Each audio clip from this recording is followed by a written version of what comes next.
Roger Goodell. Again, I'm gonna start like picketing you guys. I'm just gonna do it because we've given you too much. We've spoiled you. You've got all these leaders and luminaries. If Roger Goodell showed up anywhere for anything, that alone would be reasons to stop the city. And he comes out here, and you guys are like, yeah, that's cool. The commissioner for the National Football League came to Atlanta just for this, flew in just for this, flying back out.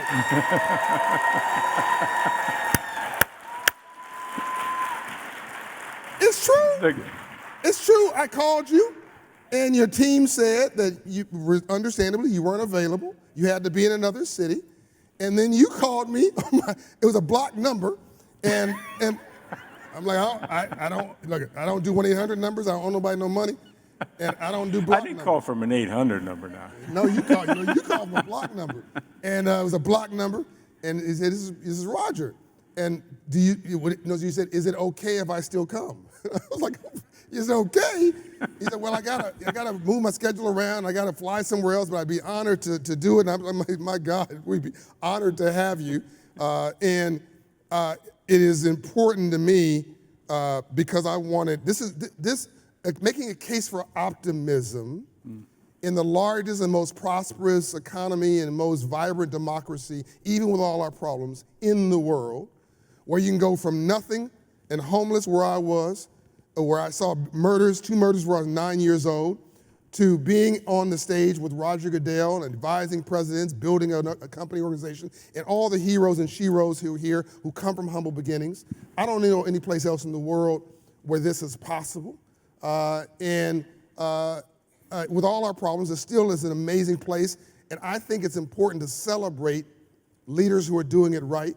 And so I have a group of people that I curated for this, the most important meeting I've ever had, and you're one of them. And I presumed you couldn't make it. And you didn't, not realizing how important to me, made a way out of no way, because that's how you roll. And I get upset and frustrated when people want to pick at you and criticize you and find some reason to have a problem with you. And I don't get it because I think you're doing a great job.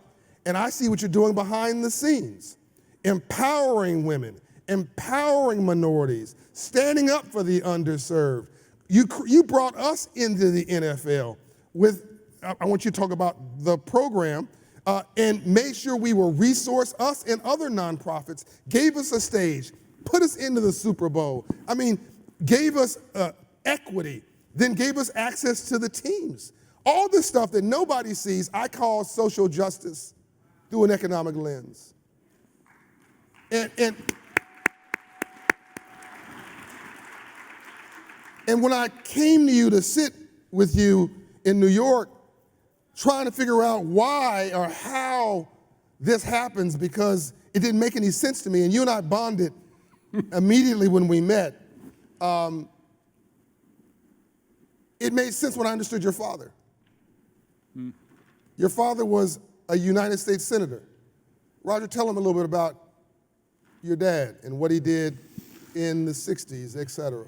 Well, you have to get to that, but first off, thank you for having me. I'm thrilled to be here and honored to be here.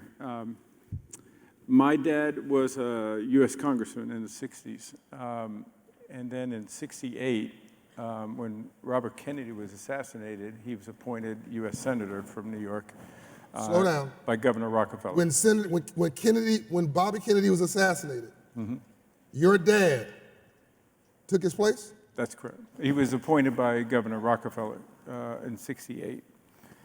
And I'm one of 5 boys. 5 boys in 7 years, by the way. So, and we were still, for the most part, under 10 years of age.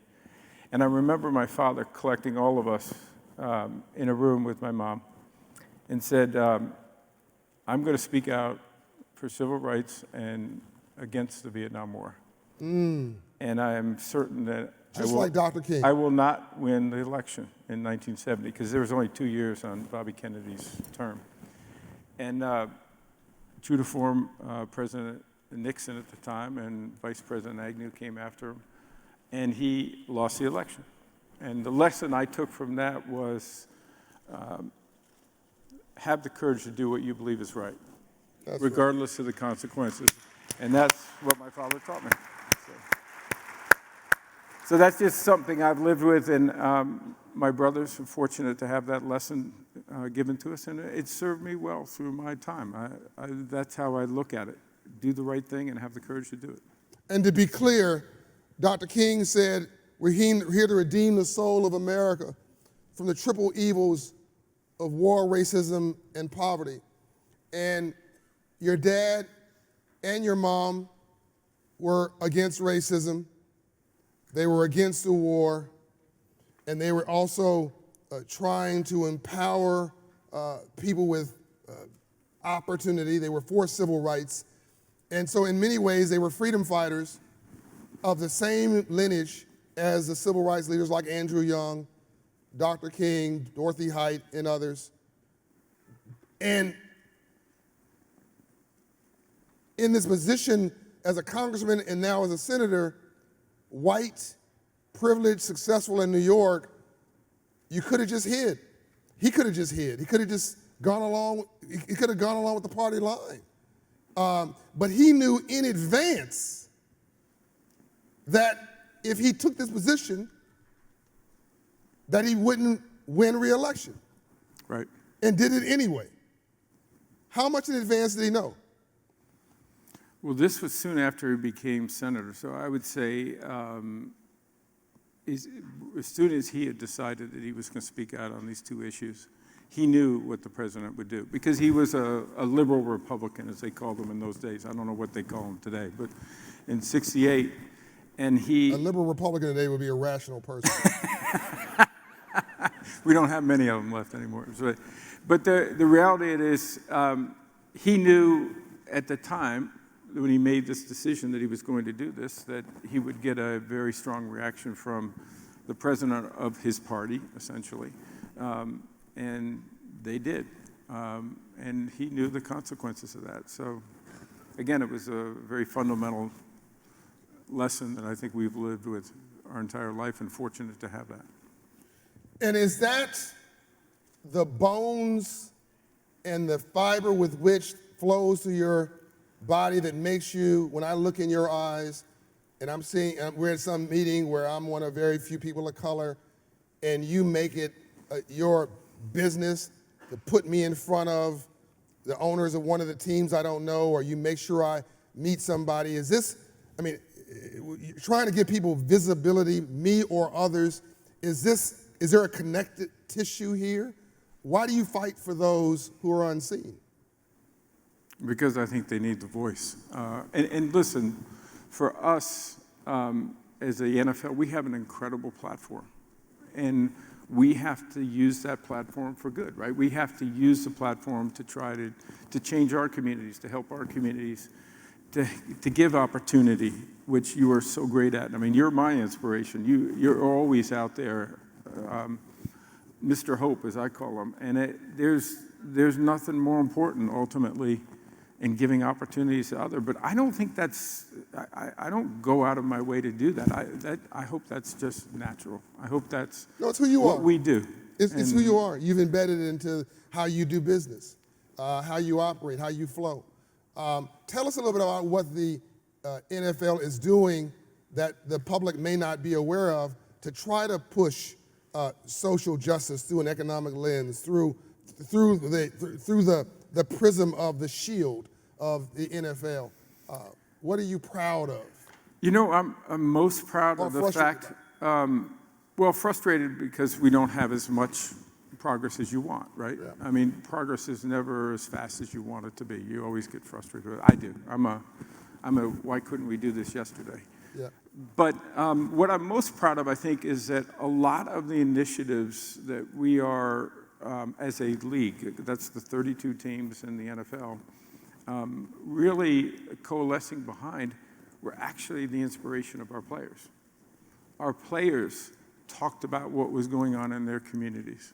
They talked about, these are the challenges that we're seeing, and we want to use our platform and your platform, meaning the NFL's, to try to address these issues in a responsible way, but to make an impact, right? To make a change. And we listened, and the owners listened, and they said, okay, let's do more than listen. Let's put impactful programs together. And that's really sort of the genesis of our Inspire Change campaign and all of the work we've been doing in social justice, which you're a proud partner of, and we are proud to have you. But just in the last 5 years, it's over $300 million. But more importantly, Wow. using... Whoa. Roll that back. Well, it's Roll that back. Over the last 5 years is how much? $300 million. $300 million. $300 million. But I think even more importantly is we have put that money to good use with partners, and great partners who know how to make change in their communities. But really the biggest thing is we've used that platform to demonstrate that this is important for all of us to care about. Yeah. And to make sure that we're all doing our part. Because $300 million is not going to solve all our problems. But I hope that all of us can help continue to push. We all should care about this. And whenever I'm with you, again, you try to give light. You invited us to the Super Bowl, and you just didn't just say go sit over there or whatever. You brought us into your space, and you put me. We haven't talked about this, but I know you curated this. I hope it was good. No, you put me right behind Jeff Bezos. And I'm sure you did that so that we would be able to connect and have a conversation, so that maybe he might be inspired by our work. You're always setting people up for success. And I'm hoping that you inspire other leaders watching this to say, if Roger can do this, as busy as he is, then I can do it too. Be intentional about putting people into the suites and not just looking at them in the streets. That's a good way to put it. You haven't talked to me about this, but I do believe, again, that it's our role. One of the things I'm most proud of the NFL is that we really bring people together. People have referred to us as a great convener. So we can bring people together, and usually they're coming around a game, but you can use that in a very positive way. Very simply, as you just pointed out about how you do that. That's right. So, but you also can use it in very important ways as far as to our teams, right? Our teams, and the Atlanta Falcons are a big part of this community. Arthur Blank goes out of his way with his entire organization to bring the community into the Falcons and make it feel like that's their franchise, as well as the franchise he owns. And so I just believe that all of our teams have done an incredible job on that. The Falcons are high at that list. But I think the NFL collectively, it really is intentional on trying to make sure we use our platform for good. Yeah, we have Jed York of the 49ers who's on our board, and we came to see you. And because of that, you got involved with Financial Literacy for All, which is co-chaired by me and Doug McMillan of Walmart. Jed didn't get anything out of that. He just did it because it was the right thing to do. That's part of the family. You introduced me to the owner of the Raiders, who's doing some incredible work against hate. What are some of the things that are going on that people aren't aware of that you think are noteworthy? What's a misunderstanding that somebody might have about you or the league that would be good to clear up? Well, I'm very proud of the work that our clubs are doing. That includes owners to everybody in the organization as a club, the players, the coaches, everybody involved, I think, and our communities, by the way, who coalesce behind these franchises and actually help make all of that come to life. So I'm proud of the work they're doing. Listen, I think in today's environment, I think sometimes success is picked on. And rather than looking at success and saying, how do we use that to further the communities that we all live in and the world we live in, and try to use that in a better way. That's the perspective we take, ultimately, is try to make our world a better place. Is there some part of your trajectory, your life experience, that has informed your inner strength that I witness every time I'm with you? You have this, you don't complain. You just don't whine. This is not part of how you're made. But that didn't just come from nowhere. That came from you tackling, blocking, having to duck, having to you've had to make yourself resilient and strong. Talk to me about that. Talk to the audience about that so they can get some inspiration. I knew I was going to come down here and this is going to get very reflective with JB. I knew That's right. I feel like I should get on a couch right now. So. We got one. We can pull it out. I would say that, again, family and experiences are the core of that, but it's also the people you meet in life and the experiences you had in life. And I think sports are a big part of me. Yep. I think that resiliency comes from sports. It's no secret that I didn't really apply myself in school early on. You weren't a perfect student? No, I was a perfectly bad student. But I grew up in Washington, D.C. when my dad was in office. Right. We lived right in the city. I would run to the playground afterwards to play sports with whoever was there. We'd all just play, every sport. And so I think I got a lot of that through that experience, but I had 4 brothers who were very good students and were perfect kids, and I was sort of the odd duck on that one.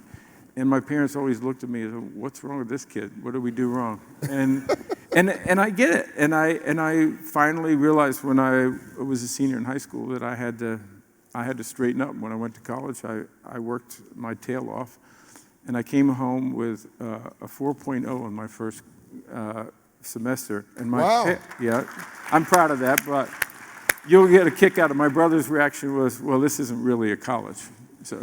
But that's what you got in the Goodell household. So there was not a lot of support. There was a lot of competition. So I think I learned from that, ultimately how to do that. So I take great motivation of people who question either me personally or the NFL, which I take very personally, that we aren't doing the right things. That's a challenge for me to show that we are doing the right things.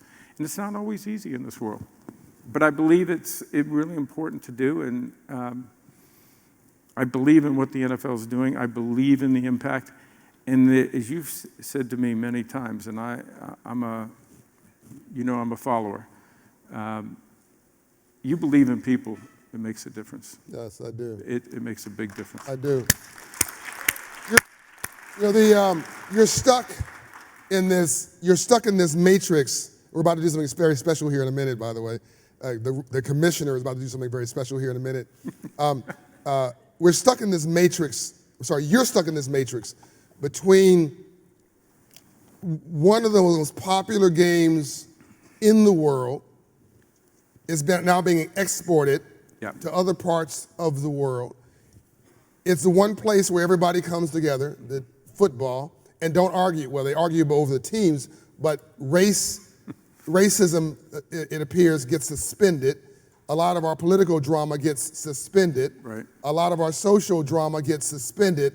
It's the one place where every race, every place, every religion, every creed comes into one place and has church, little c.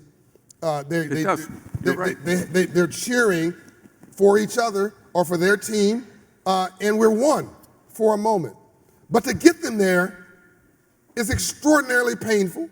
You have these critics over here that can't be pleased, it appears, and then you have all these owners over here that must be like herding cats, herding billionaire cats. How do you deal with the twin dynamics, and you're in the middle trying to keep it all together?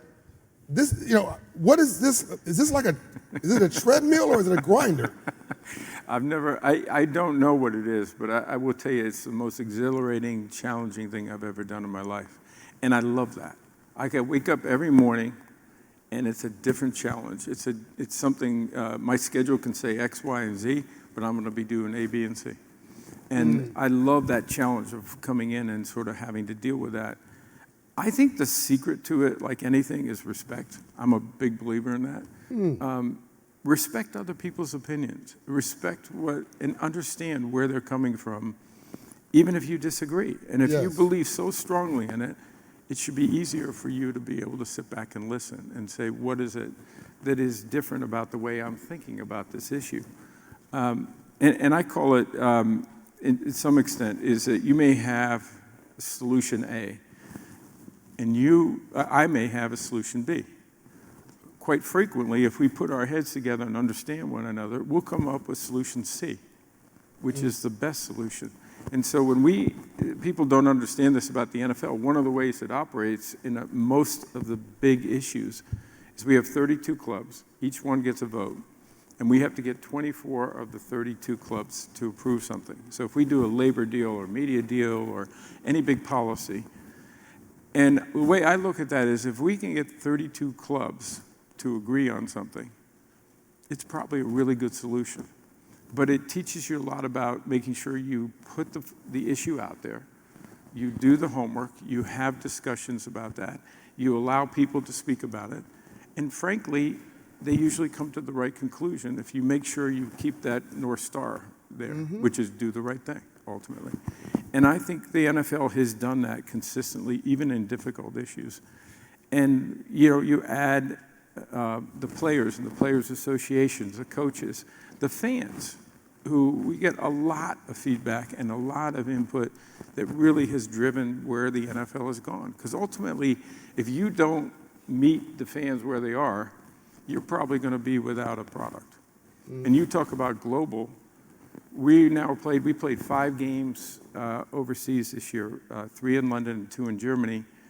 We sold over 300,000 tickets. To Germany alone, which had 2 games, we could have sold 4.5 million tickets. Wow. So there is a demand for our sport. 4.5 million tickets just in Germany. Just in Germany for 2 games. So that's what the demand was. The demand is there, but the demand, and we're going to probably announce in the next couple of days a game on another continent that we think will be fantastic. That's coming, by the way. So Africa's coming. But I see our game becoming a very global sport. It's not played on a global basis, but interesting enough, it's become an Olympic sport. We're going to have flag football when Los Angeles hosts the Olympics in 28. And by the way, most importantly, that's for boys and girls, men and women. So, the flag football, boys and girls. Yes. This is a business. I mean, this is an enterprise. This is an engine. It's social, it's entertainment, it's athletic, it's cultural, but it's also a huge enterprise that you're running and empowering vendors, small businesses to take some of these licenses and to go do things with them. All the players who are making this money, they're also going out in community doing things. One of the things you had to struggle with and make a decision about as a group of 32 stakeholders, as you mentioned, was social justice. Did you guys make the right decision? Well, I don't think it's a decision. I think it's lots of decisions about where we're going and the role we play in our communities. I'm sure we weren't perfect. I think if we thought we were perfect, we were making a big mistake. But the reality is I think our intent was correct. And I think we're all learning in this space in a way that has allowed us to really even have a greater impact because we're willing to acknowledge that and we're willing to sort of say, okay, how do we approach this? The second thing that's made the NFL incredibly successful is great partners. And so we don't presume to have the solutions in our communities. We reach out. Our Inspired Change partners are tens of hundreds of partners that are doing incredible work, some in local communities, some on a national level, some on an international level. We want to work with them to allow them to try to make the impact that they believe they can make. And we obviously will provide important funding, but also that platform to make sure that people understand the kind of work they're doing, but also the need for it. And the reason, we don't our issues from community to community differ. You go across 32 teams, those issues are going to be different in those communities. And then you take the players who all talk about the communities that they lived in before they came to the NFL, and how they want to get back into their communities and support them in those efforts. You can have a huge impact when you do that. I asked you a question, but I know the answer. I asked you a question about social justice. You're just too dang on humble. I'm telling you, the only reason I'm here with you is because you selected Operation Hope and a range of other nonprofit organizations under your direction, and you created NFL Inspired Change. You gave it a budget, you gave it staffing, you gave it resources, you rammed it down some people's throat that didn't like it and made it their idea. You allowed it to be their idea. You then introduced us to all these people. You put me in your box at the NFL. You put other people in your box at the NFL. You took Sweet Alice Harris from South Central LA. You put her on the field at the NFL, at the Super Bowl. She had never been to a game before in her life. You've done all this stuff. Because of you, Jed York and the 49ers featured our work. We have Hope Inside at the 49ers. Because you're just too dang on humble. I'm telling you right now, I'm in the game. Yes. Because of you. Take it, Roger. I think we're in the game because of you, because you make the difference for us. You're doing important work every day, and for us to be able to support you in that one is awesome to me. That's why I'm here, because you deserve that support, ultimately. Well, I thank you, brother. And one of the reasons that we're here, and the only reason we do this stuff, and I was talking to Ed Bastian one day, I said, how you doing? He said, what does it matter? I said, what do you mean? He said, look, I run a publicly traded company. I'm the CEO. Nobody cares about my feelings. He said, but John, do you or I want to give up that seat? Because we get to make decisions in that seat to make the world better for other people. When we leave that seat, we can figure out what we feel about whatever. But in the meantime, no good deed shall go unpunished, but we have the chance to make decisions. You have had a chance to make decisions. I've watched you make decisions. I endorse Roger Goodell. And you came here not just to have this conversation. You came here to use your platform to do something special. What is it? Is there something around here somewhere? Well, we like to make a difference in the world. And so, but it starts with people, individuals, right? Individuals that are doing their hard work and make a difference every day. And so we asked your organization, is there somebody special within Operation Hope that is going the extra mile every day, doing the hard work and making the impact? And you happen to pick Linda. Are you here? Linda Madrell. Can you come out? Linda Madrell. She has no idea what's going on. So right Linda here? doesn't know. Hi, Linda. I'm Roger. So Linda happens to be from Las Vegas, I think Henderson, Nevada, is that right? Yes. Right outside of Las Vegas? A little bit outside. So I don't know what you're doing in February, but we have a game there at Super Bowl. And we want you to be our guest. 2 tickets, come to the Super Bowl. You're welcome.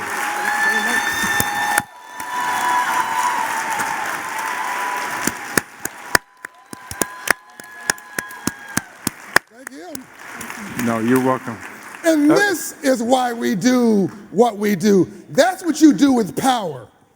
You collect power to give it away. And now I get to give something away. The Chairman's Hope Award presented to Roger Goodell in recognition for your role in quarterbacking diversity, equity, and inclusion, and inspiring change in the NFL and across America, December 10th through 12th, the Hope Global Forum. You gave to her, now we give to you. Thank you. Thank you, brother. Thank you, brother. Love you, man. Thank you, man. Thank you, man.